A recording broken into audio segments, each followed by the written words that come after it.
Today we're going to open with prayer, and then Bishop Rogness has some opening remarks, and then we'll answer questions first from those that were submitted in advance, and then during the webinar, I'm sure there'll be some questions that come to mind during the webinar, so please feel free to use the chat room function to type in your question, and then we'll open it up for interaction for the Q&A after we take those questions that were pre-submitted.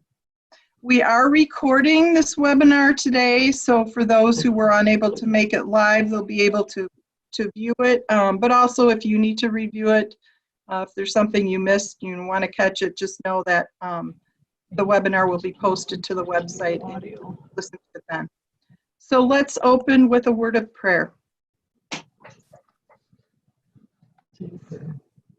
Good and gracious God, we gather today as your servants in the midst of this pandemic.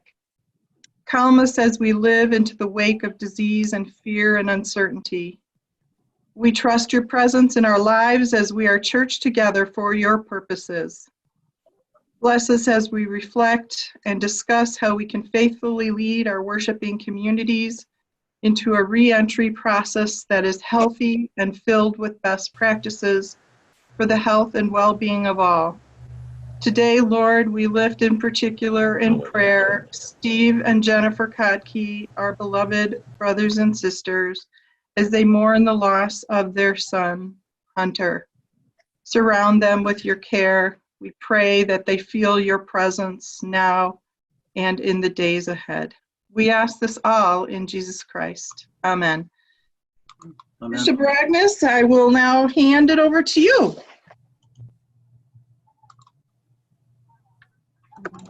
So the first thing I do is unmute myself. That much I've learned. I trust I'm now unmuted. Is that right? Yes, loud and clear. So here's what I have in mind for this. In just about every conference gathering or text gathering or whenever I've been in conversation with many of you, these kinds of topics are foremost in our heads. How do we effectively lead in a time when people are yearning to return, eager to return, and we face the prospect of at some point the door being opened for our returning? How do we do that responsibly and make decisions? So and a lot's been written about it, and awful lot's been discussed about it. There are resources all over the place. How do we take all of that and sort of congeal it into a reasonable way forward in our locale? It probably doesn't need to be said to start with. So what I'm going to do, I'm going to talk a little bit to prime the pump, sort of addressing some of these on a kind of a first cut basis, and then we'll see where the discussion goes after that. I remind you, it's worth reminding ourselves of our Lutheran polity because it applies here. We are not, we're not a hierarchical church where here comes the bishop and what the bishop says is then the marching orders for the rest of the church. So while a lot of people in a lot of our congregations look for guidance from the synod office or from the bishop, we do that with and we as bishops know full well it's our responsibility to seek to give that kind of guidance, but knowing at the same time that that it's not a lockstep, that order that's given and everybody follows it. You in your own place, you as pastors, rostered leaders, along with your elected leaders, you make the decisions for shaping the life in your place.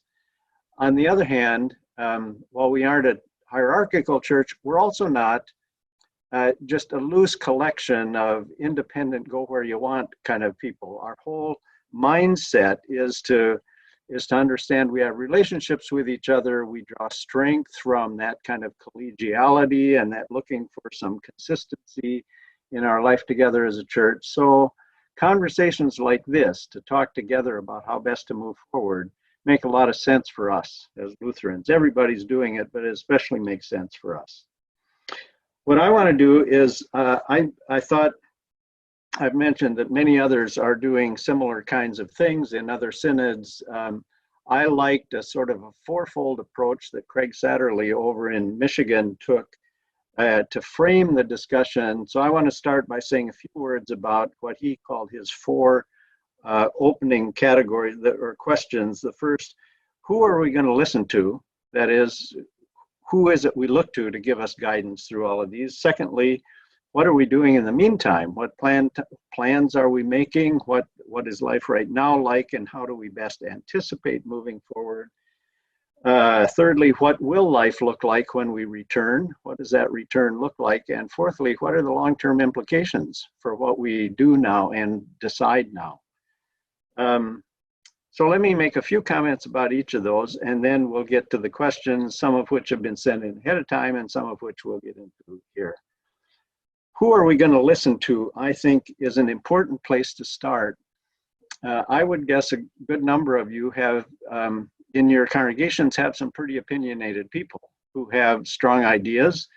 I've been dismayed that increasingly it's becoming a kind of a political football between those who on the one side are cautious because they want to follow the scientists, and the other side are anxious and they want to, they're insistent on economic factors that need to be addressed. So we got to open up and go back to normal as fast as we can.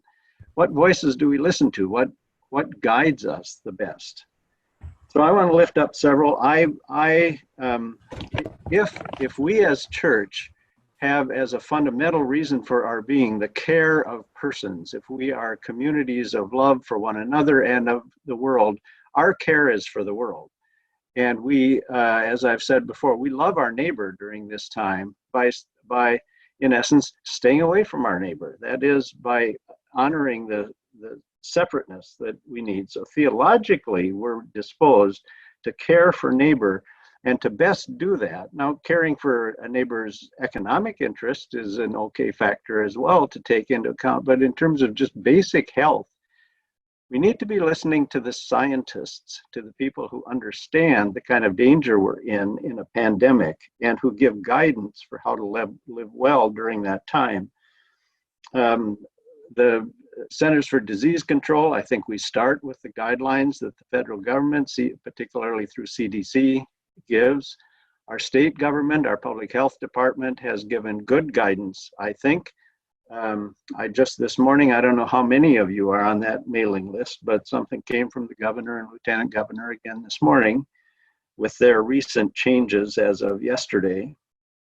And the whole framework for Badger Bounce Back is, I think, an operative framework for us to operate with. We listen to that because that's good, well thought out and knowledgeable guidance. And then there's this, that I, this morning saw a first draft, or a third draft actually, a near final draft, with the expectation that it'll be posted to the ELCA's website tomorrow. And that is a 7-page document that where the ELCA has brought together epidemiologists and worship specialists. And it's a really fine document. As soon as that's posted to the ELCA website, we will post that on our website as well. Those are the kind of people we listen to, I think. And a postscript to all of that is, as you think, particularly as you get close to making a decision about gathering again, if you're not absolutely clear that that what you are doing falls within the parameters set down by CDC and by the state government, you check with your attorney and with your insurance company, because our congregations run the risk of, if they gather in a way and somebody gets sick, congregations could be liable if it can be said that they were proceeding contrary to established government guidance. The fact that you have an insurance policy right now doesn't automatically mean that you will be covered if you put yourself in that kind of setting. So listen to those authorities as well. Secondly, what plans are you making as we wait? So we're waiting right now. Most of you are, I think some of our congregations have begun very limited gatherings of small amounts of people, but I would guess most of you haven't even done that yet, but you may be getting close to it. So as we wait, what are we doing? It's very important to do good planning. I'm going to suggest that, that as you gather with your congregational leaders, tomorrow when this document from the ELCA is released, I hope you have everybody read it and then talk through your own congregation's planning process to move forward. I hope they all read it. Another resource that would be a good one for you to do in the meantime is, and we'll post this as well, although you can find it by going to the Minneapolis Area Synod website.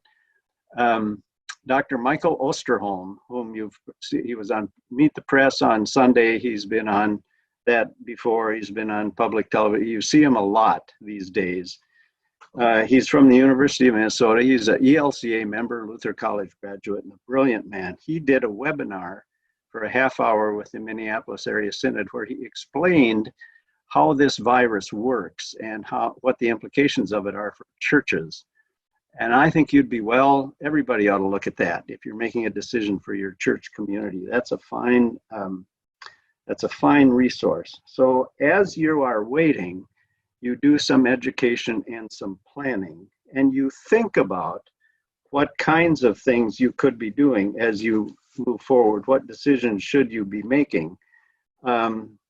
Even practical things like looking at where you're at financially and how the giving has gone. I hope you've been encouraging giving. I hope you've been encouraging online giving. I think a lot of congregations have seen a rise in that. But think about how important it is to be in the building, because once you gather back into that building, one of the things you'll learn from the Osterholm interview is there is no risk-free way forward here. There's no risk-free way of gathering. Osterholm says, we simply have to learn to live with this virus. When we talk about a new normal, part of that new normal, at least for the next probably 2 years, is learning to live with this virus in our midst. So how do we do that and do it responsibly and carefully? It's an airborne virus.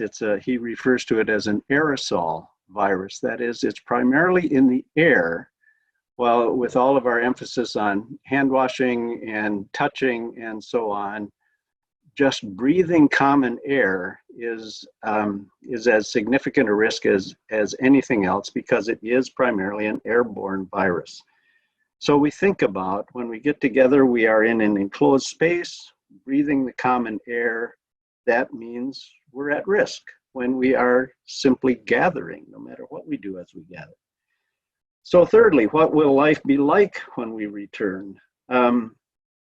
There are a ton of, I won't go through them all here, but there are in the ELCA recommendations, and another piece I found helpful that I've referred to some people to, we'll post this as well, is a document. It's a page or two long with a lot of little bullet points put together by the 3 synods down in Texas that is just very practical guidance for how you worship, how you tend to issues of sanitation and cleanliness and so on. It's very helpful, how-to sort of a thing. But the point I'd want to make here is that as we regather, I think we have to do it very cautiously and with a lot of permission for anybody to choose not to be there. You're all aware, because I've heard many of you make this comment.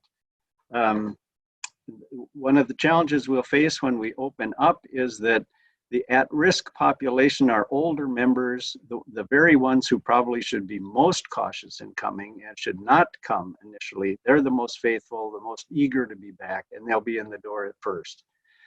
We need to make sure we give plenty of permission for people to recognize a good and responsible decision is to stay away initially, which is why I've been suggesting that online worship, which most of you are now doing, and it's been the glue that has held your communities together up till now. Keep doing it.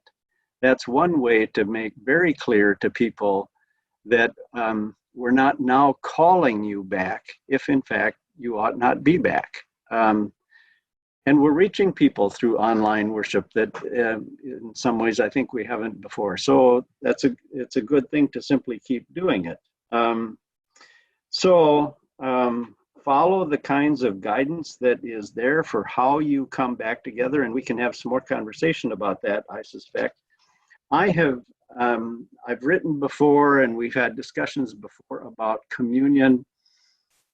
I continue to be very cautious about sharing communion. Again, as Osterholm would say, and others would say, there is no risk-free way to do it. As we gather, whether it's people gathering in small groups and somehow receiving bread and wine, everything is going to carry some kind of risk to it. That's not to say that Peter Rogness is saying flat out, don't do it. I trust you and your guidance of your congregations to shepherd this well. And I know some of you have been finding ways to encourage communion to be done, even as people are in their own homes. One of the first I heard from was Jeff Vandenhevel. I think Jeff was signed up to be on this. Who's been doing online streaming their worship service for 4 years and has had people simply tell him that we, as you commune, we do too. I just heard from Blake Rohr at Midvale that they communed for the first time this past week, and Blake sent me the kind of the interpretive work that they had done, both theologically and practically, in terms of reverently inviting people to set the table for themselves in their own homes as they did this. We're finding our way forward into ways of communion that we have to think in new ways about, because everything we've understood about communion is that it is community. It's the same root word. It is the meal for the assembly. And we can't assemble now. That doesn't mean we aren't fully present with each other. So I think we need to keep saying to our people, you aren't less of a Christian community by virtue of not being able to commune than you are if you were communing. Communion is a gift. It's not a demand. It's not a command that we somehow are being are resisting what God has called us to do if we aren't finding ways to do it. We are fully present with one another as the word is proclaimed and as we pray together. You will find in these recommendations for worship coming together when we begin to come together again, there is now in some of the stuff that's come out recently, and this too is included in the ELCA piece that's coming out, a recognition that even singing is a danger in a community. If the virus is primarily airborne, we project as we sing, or even as the pastor speaks loudly, because the pastor is projecting so all can hear. I even heard a brief discussion of how the science of how we form consonants and so on projects mist into the air that carries the virus. Singing is a danger. So maybe our worship services, as we model safety and we first come together, they are quiet, they are contemplative, they are spaced out. They're services of the word. They're done with masks and with minimal touching, with elimination of passing peace, shaking hands, offering communion. We simply practice the caution that cares for one another in this time. So as you plan to open, all of those kinds of considerations need to come into being. Now, the final comment I'll make, and then we'll do some questions. Final comment has to do with what are the long-term implications of all this? And I think there are several already apparent and several more that I think are yet to be discovered. We will learn them as we go along. A couple that are apparent. One is there is life to be had by paying attention to what we can do online.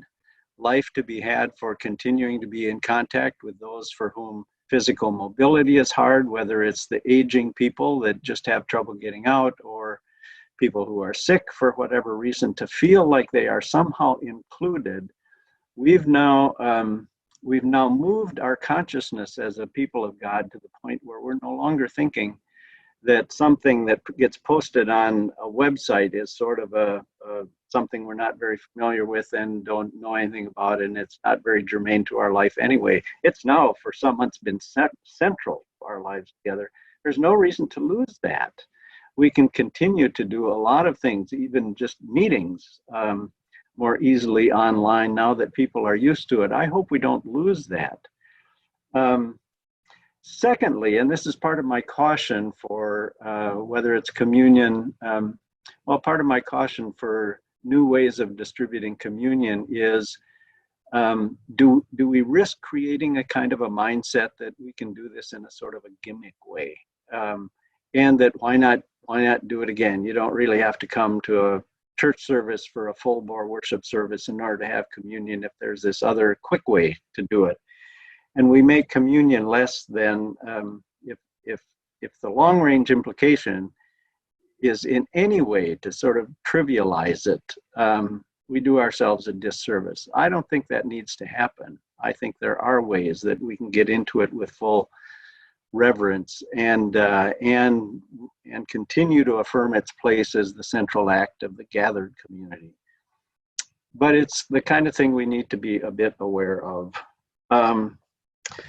I had a few other notes here, but I had told myself I'm not going to talk for more than 20 minutes, and I think I've talked for 20 minutes. So maybe I'll stop at this point, and we can move to some of the questions that have been posed. Okay, thank you, Bishop. We're handling those. Sure. Thank you, Bishop. So we had some questions come in advance. These three are from Jim Hearn, but I think, Jim, we probably answered your first two about the timeline for the reopening. And go ahead and unmute yourself if you have any follow-up to those. But the third question you asked was, will Peter perhaps offer a few more recorded messages we could use with our Sunday worship? And maybe not necessarily a 20-minute message, but a 5 to 7 minute message offering words of encouragement, hope, and realistic timelines for things. Anything you want to add to that, Jim? No, I mean, I suspect a lot of my colleagues are, you've done recorded messages before, and I found in this time that I'm preaching much shorter online just because people's attention spans. And I think it'd be nice from time to time, if you can, I know you're busy, to send something out, that we could use either in lieu of a sermon or just a reflection with our, worships that we're doing. Okay. Well, here's, let me I think you are, it sounds like, but maybe others aren't aware. When our congregations first began to shut down or close on a Sunday morning, I should say, they did not by any means shut down, but they did close on Sundays, and there was a scramble to try and put something online. We recognize that there may be some churches that are ready to do that very quickly, and others who didn't have that capability or weren't ready to do that. So it was suggested that I put together a Sunday sermon, usually the gospel lesson, a sermon, and prayers, and post it early in the week, and congregations could simply use that if they didn't have other things. So I've been doing that ever since. And actually it runs fairly close to 20 minutes once you add in the gospel lesson and the prayers. And I think you're right about attention span with online worship. I probably need to shorten that some. But you're also suggesting, what I'm hearing, Jim, is suggesting there could be some value in occasionally just a 4 or 5 minute greeting to the synod, encouragement, whatever. And certainly I can do that. I'd be curious, is it the sort of thing that people would find helpful to use to insert into what you're doing? I've meant to say, a couple of you have let me know you've done this, that I hope that preachers, especially those of you who are solo, are occasionally finding ways to take Sundays off. And that would be an easy time to just slip in the sermon that I've put online, if you want, or that you pick up from one another. That's fine too. But I don't think that hurts to do that. I'd certainly be willing to do a shorter greeting. I will take this as counsel to shorten the regular sermon a bit, but I just see somebody posting, I'd like to see a short State of the Synod, pieces of encouragement. I could do that kind of thing. Mm-hmm. So if you find that helpful, put something in the chat thing, and we can certainly do that.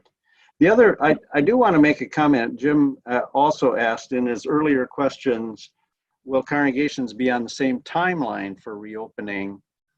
I hope there's enough conversation together that there is a similarity of when we begin to move into that. And a part of that, I think, would be when the Badger bounce back protocols suggest that we can now gather more than 10 people, that we would agree together. That's when we will do it. I think there are ways in the meantime. Before then, there are ways that some congregations begin to provide for very small gatherings of people. I don't think we ought to do more than 10 until the health department says, let's do more than 10. But there's no intent on my part, synodically, to simply say, okay, all congregations, now you should open and you should do this or you should do that. We won't be that directive in that. Okay. What else do we have, Vicki? All right, so from Mark Williamson, Grace in Dodgeville, Mark asks, we are looking at arranging house churches in conjunction with our live stream of worship. In a house church gathering of just 2 to 4 households, would it be reasonable to forego face masks, sing, and share communion? The groups would stay constant from week to week. I'm intrigued by that question. I've heard of in-home worship, that is where families simply gather. My wife and I do that on Sunday mornings. I suspect many of you do the same if you're not leading live at the moment. But I think this notion of having 2 or 3 households together in a small house church does raise that issue. Well, first of all, I'm presuming that it would be done with attention to staying under 10 people. We would need to do that. Secondly, as soon as you take people from different households, you increase the risk of the spread of this aerosol virus in your midst. So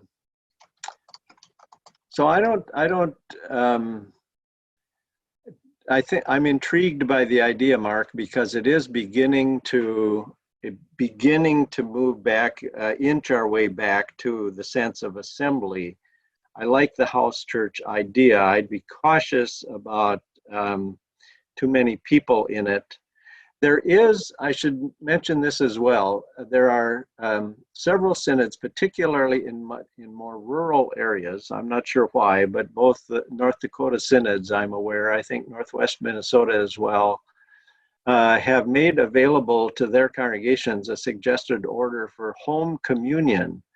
That it actually has its roots back in Martin Luther's time. For home communions to be done sort of with the teaching and under the direction of the pastor who would give guidance to how families would do this in their own home. That has a reverence and a historicity to it that I like. I also like, I mentioned earlier what both Messiah and Midvale in Madison have done in terms of of making holy and sacred that time in each in each congregation's home setting, preparing an altar kind of a space and having bread and wine ready and doing it along with the online community.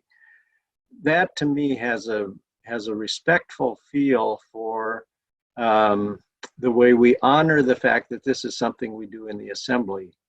But in this time we do that, we have to understand assembly differently. So I guess, Mark, I'm sort of talking around your house church gathering. But I would be interested, if you do that, I'd be interested in hearing how it's going. I would guess the people who participate in that very limited and small kind of a setting would find that pretty meaningful.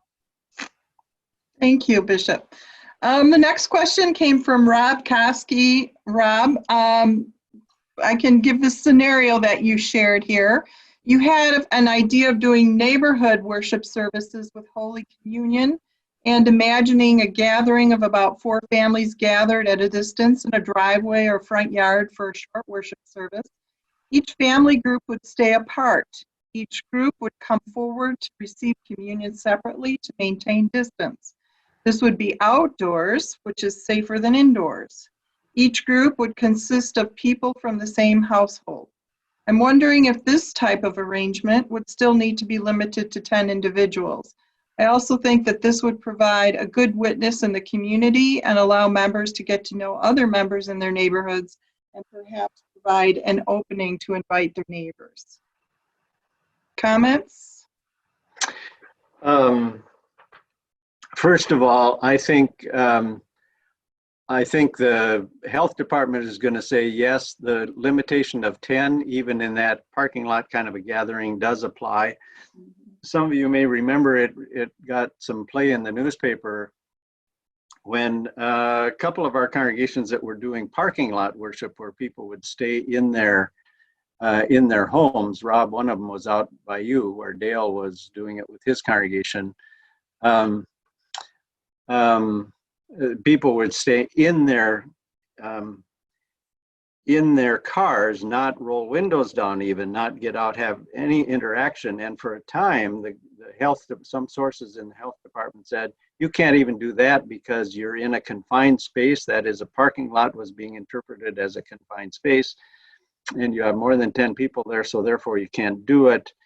And we made an appeal with the governor, lieutenant governor, health department, and so on, and finally got clarified that they could do that as long as everybody was in their car, not interacting with anybody else. So, so I think even that sort of a setting is still subject to the under 10 person guideline that we're in. And I think while outside space is safer than inside space, Osterholm makes that fairly clear. Outside space, if you can begin worship outside, that's better than in your sanctuary. This time of year, that might be sort of iffy, but it might be getting better. Outside space is better than inside space, but in terms of the public health department, a confined space, such as a parking lot, is still a confined space and subject to the 10 person limit. Well, I think it's a nice idea that it would be a good witness to the neighborhood. I agree with that. Congregations that do this parking lot worship in normal times have found that to be true, but I think that's problematic for families to gather and that's a gathering of more than 10 people. And the final one was Paula Harris. Could you reflect on your thoughts on the stages of grief, bargaining, anger, denial, acceptance, sadness, and possibly also finding meaning as they pertain to pastoring congregations? Good theological question.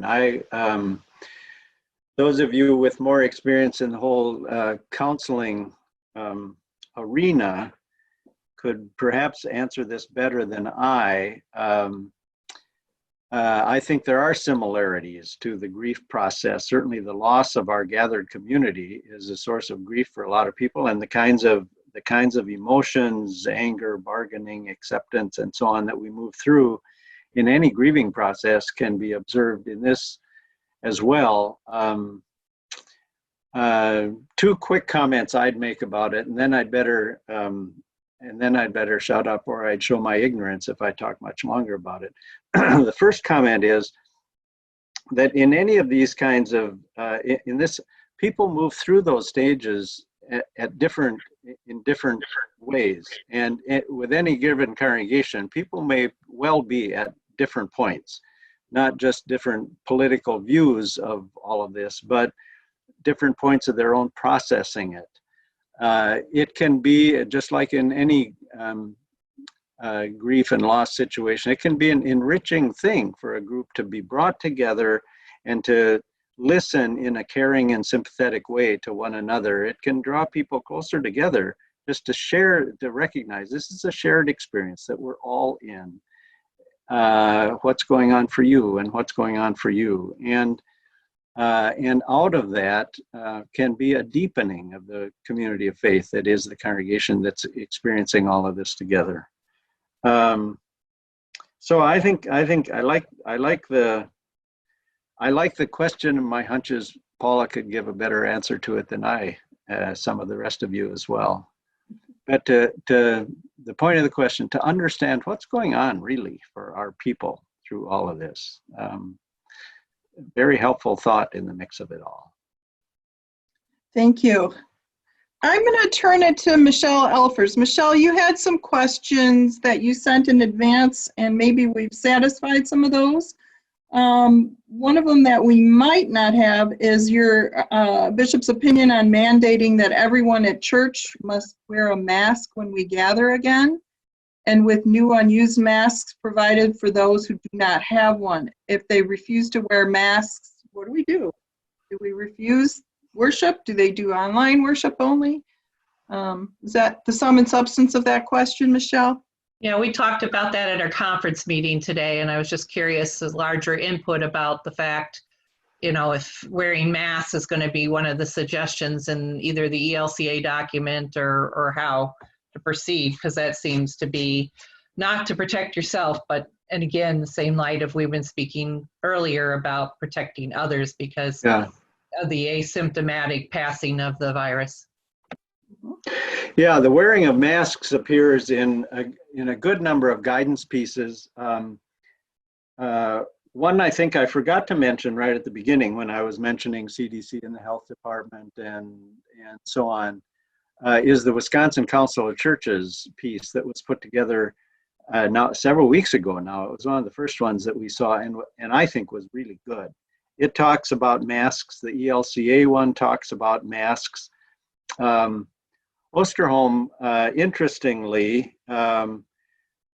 is cautious about masks because he said they may give false security. Masks may not be as preventative as we tend to think they are when we put them on. But still, it is a good safety measure, and it's a good sign that we are caring not just for our own protection, but for others. Masks are important. It does give me a comment, a thought though that I want to mention, and that is, so what if you say in your congregation that that people should all wear masks, and they show up and they're not wearing masks? One would hope if you're asking your congregation to all have masks, that you would have some way to provide masks for people who show up and don't have them. Then the next question is, what if you get someone who refuses to wear a mask, or someone who refuses to honor the social distancing and isn't staying 6 feet away from others and that sort of thing? And a word I'd want to get out to any group planning, how are we going to do this, is this: make sure there's somebody other than the pastor who is the enforcer. Mm-hmm. That is, if you as a congregation have decided we're asking everybody to wear masks, good decision. Have that decision be sure that to be owned widely by people, and some council members or ushers or whoever poised to be rather persistent with people who are not conforming to that guideline. To do it, I mean, we don't want to create bouncers, but maybe at that point, if they say they have a real problem doing that, then out of respect for the gathered community, then perhaps they should worship online at that point until we no longer need masks. Mhm. But find some way to not have the pastor, who's the center of worship and the proclaiming the good news and the welcoming everybody in, to also point the door and say, well, you can't be here. That's too much of a mixed message, and a role that others responsible for the gathering of the community can pick up as well. I also appreciated, Bishop, the comment that I heard that, when people come back together, you have those huggers in your community that are going to want to hug their pastor. And if you have those, you might have to do the opening of worship differently. You might have to be in your office until worship begins, because that could be very uncomfortable to refuse a hug. And yet that's what we're really called to do, to be safe. So yeah, you might have to do it a little bit differently for a little while. And if people know that in advance, I think they'll understand. The thought occurred to me when I saw in the news, one of the big stores had X's on their checkout lanes as to standing 6 feet apart. Would be an interesting thing for at a congregation to at the entrance or the exit. It's usually the same place, to have a pastor standing someplace and put a 6 foot radius circle of tape on the floor as a way of saying, we shouldn't be any closer than this, and you shouldn't be any closer to each other than this. Not as a standoffish way, but as a teaching moment, this is how we care for each other in these moments, sort of a thing. Bishop Peter. We have Bishop Peter? Yes. Don Glonzo here. In keeping with that mask thing, I just had a quick follow-up question. Would it be good for the pastor to refuse to start worship if people are in a congregation without masks? Because I don't see that ushers or council members are going to refuse people or get in a physical altercation and keep people from coming in the sanctuary. But is that an option? Sure. I wouldn't see anything wrong with that. If we as a gathered community have said this is how we're going to gather safely, for a pastor to begin the time together by saying we are not gathered as we have agreed we would gather, I think would be entirely appropriate. Catch people by surprise. Okay, we'll turn to some of the questions that are in our chat room at this time. Andy had a question. Do we expect LCA recommendations coming out soon to differ from the Wisconsin Council of Churches returning to church document? You like that the WCC document addresses Wisconsin specifically and the Badger Bounce Back Plan? I don't think they will. I haven't put them right next to each other. As I say, I just got the draft this morning, and it's been a while since I've read the Wisconsin Council of Churches one. But they're pretty consistent.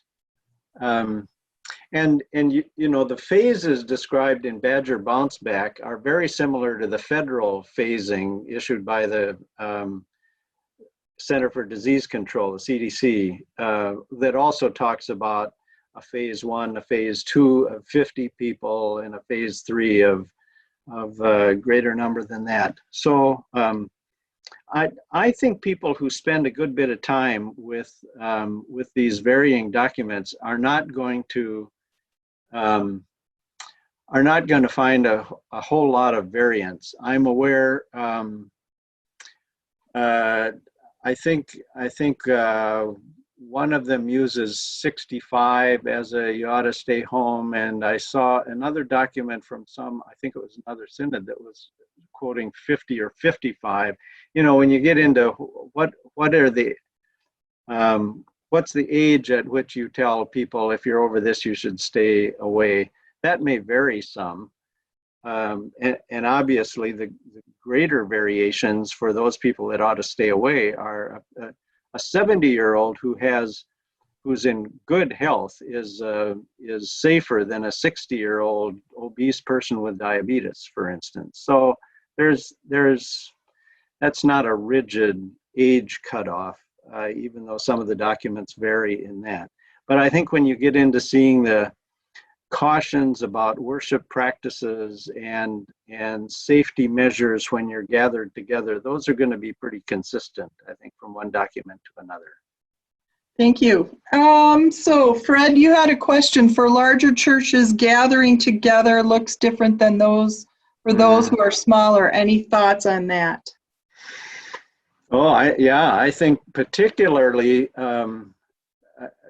pretty much we're all in the same boat when in the current, in where we're at now, and even in phase one, when the 10-person limitation stays intact.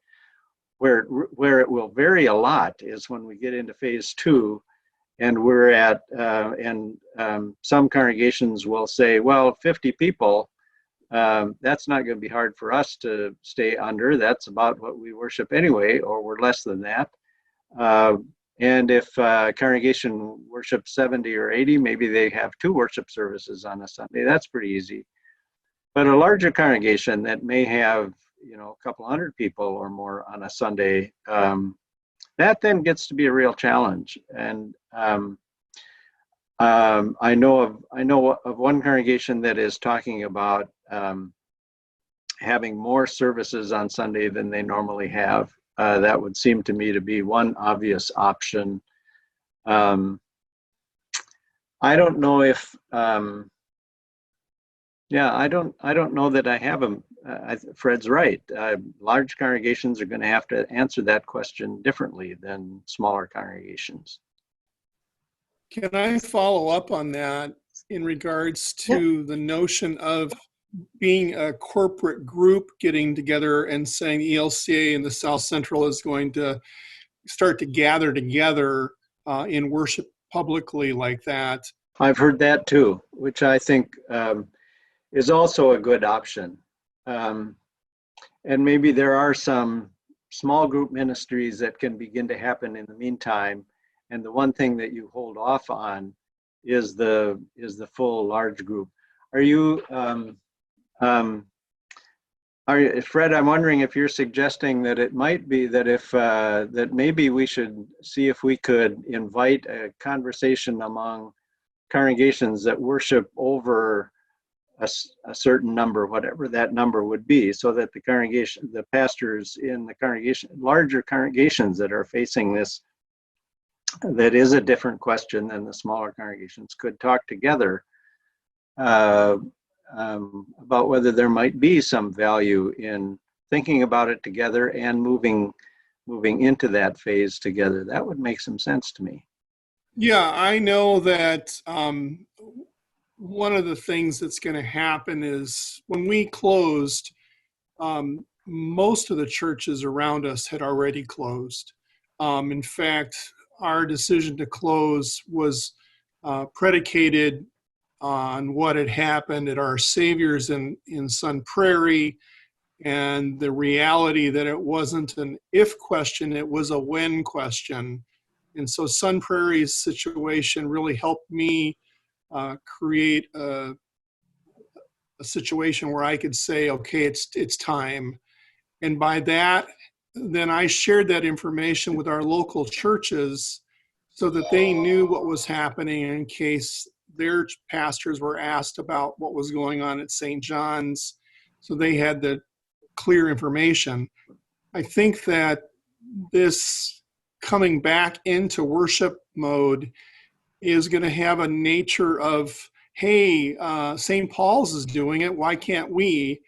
And I think there needs to be some larger conversation amongst the synod, not just with larger churches, but with churches in general, to ask the question, how do we respond to that statement, not only as a synod, but how do my fellow colleagues respond by saying, well, St. John's and Prairie du Sac is a different place than we are because of the size, and therefore the larger congregations are doing something different than smaller congregations are doing, or something to that effect. So just so I'm being clear, so you're saying this isn't necessarily a conversation just among the larger churches. Correct. I think it's the notion of understanding ourselves as a larger parish, if you would. The synod is a parish, and that we are colleagues to each other, and that we always are looking out for the best interests of each other. And sometimes people have notions of doing things that maybe aren't in the best supportive response to the situation. And that might not be driven by the pastor or the lay leader as much as it is by members of the congregation. And so having a kind of a talking point, so to speak, that cites something that allows us to have some coverage even, or some uniformity, might be helpful. Other responses to that? I think that Fred's got a point. One of my concerns is that we have lots of people that oftentimes, I don't want to say it negatively, but kind of lone wolf mentality, and we're going to do our thing because our space is unique and we are a unique congregation. And the problem is, because we're not that big of a synod, that it's easy for congregations to hear about what other churches are doing, and then pretty soon it comes to, well, how come we're not doing that? Because they're doing that and they've started it. And it might be because the pastor is kind of a renegade, or it might be that they just want to do their own thing. And I think I go back to your original comments, Peter, especially from Michael Osterholm, from his conversation with the Minneapolis Synod pastors, and that the understanding of the physics of air space and air quality in a room is really an important thing to understand. And I think we are taking a big risk when we jump in too soon based on our emotions and not based on science. And everybody wants to come back to worship. We all want to do that. We all want to come back and hug each other. And, I saw Rob's comments about waiting till we don't have to gather in masks anymore. I mean, I think there's something to be said about that. But I mean, I think I worry, because of the nature of ministry, that we tend to want to make decisions based on our emotions, what we want to happen, not based upon what is best practices for us. And I saw Brenda Lovick put out that thing from that church in Alberta, Canada, that just scared me to death. That, because it was a really nice couple in the church and they wanted to do a birthday party or whatever, that they did it, and then one of them died from it. And I can't imagine me as a pastor, listening to a couple people cry about how they want to get back because a neighboring church is doing it. And so I don't want to make them mad. So I say, okay, well, let's try it. And then somebody gets sick and someone, God forbid, dies or whatever. I don't know how I live with that decision when someone asks, how could you decide to do that? And I have no science to stand upon, only someone's emotions. To me, it just seems like if what you're saying is we need to base our decisions that we make on science, on public health, on these things, then I think we all ought to do that and not sort of go off on what our cool thing is or what somebody else's cool thing is that isn't following the guidelines of what we're given. Seems to me is the most important thing I understand out of all of this.